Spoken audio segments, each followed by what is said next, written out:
WHO pertama kali menerima laporan pada tanggal 5 April 2022 dari Inggris Raya mengenai 10 kasus hepatitis akut yang tidak diketahui etiologinya pada anak-anak usia 11 bulan hingga 5 tahun dalam periode Januari hingga Maret 2022 di Skotlandia Tengah. WHO menyebutkan 348 kemungkinan kasus hepatitis akut telah diidentifikasikan sejak laporan pertama dan terjadi di 20 negara.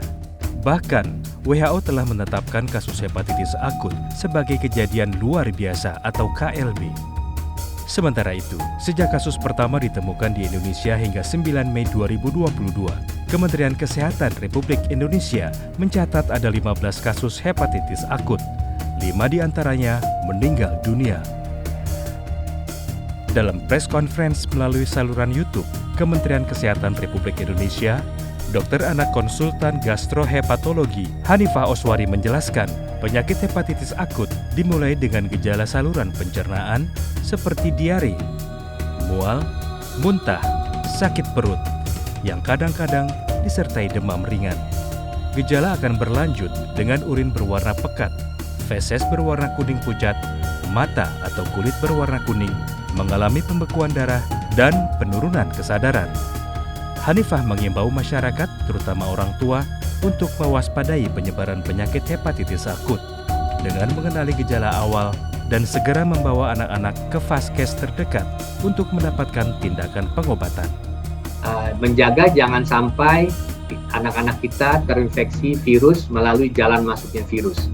Yang pertama, untuk menjaga dari saluran nafas, misalnya kita bisa melakukan tindakan melakukan cuci tangan dengan sabun, terutama kalau saat ingin makan ya atau minum. Hati-hati, jagalah kebersihan dengan cara mencuci tangan dengan sabun dan memastikan makanan atau minuman yang dikonsumsi itu matang dan tidak menggunakan alat-alat makan bersama dengan orang lain, serta menghindari kontak anak-anak kita dari orang yang sakit agar anak-anak kita tetap sehat. Untuk menjaga infeksinya dari saluran nafas, kita bisa melakukan protokol kesehatan yang umumnya sudah kita kenal untuk pencegahan COVID, seperti dengan memakai masker, menjaga jarak. Wakil Ketua DPR RI Sufmi Dasko meminta Kemenkes serius mencari solusi untuk menangani penyakit hepatitis akut sehingga tidak semakin menular, apalagi menjadi pandemi baru di tanah air. Pimpinan DPR RI akan meminta Komisi 9 secepatnya melakukan koordinasi dengan Kemenkes dalam penanganan kasus hepatitis akut di Indonesia agar tidak terus menyebar. Hal-hal seperti ini yang tidak dideteksi dini dan kemudian ada antisipasi bisa kemudian membuat hal-hal yang tidak diinginkan. Nah, mudah-mudahan soal hepatitis ini tidak seperti COVID yang kemudian menjalar, kemudian menjadi pandemi.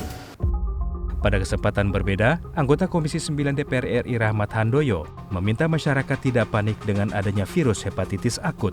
Namun, masyarakat perlu meningkatkan kewaspadaan dan mengikuti anjuran dari Kemenkes untuk mencegah penyebaran virus hepatitis akut. Kemenkes juga diminta terus memberikan edukasi pada seluruh masyarakat tentang perilaku hidup bersih dan sehat dan imbauan terus menerapkan protokol kesehatan dengan baik dan benar. Meskipun tidak panik dan tidak takut, kita juga harus menyampaikan kepada masyarakat untuk meningkatkan kewaspadaan. Melalui apa? Ya ikuti perintah dari negara melalui untuk mengetahui apa itu penyakit hepatitis, kemudian juga apa tanda-tandanya penyakit hepatitis, dan bagaimana agar terhindar dari penyakit hepatitis. Itu yang paling penting.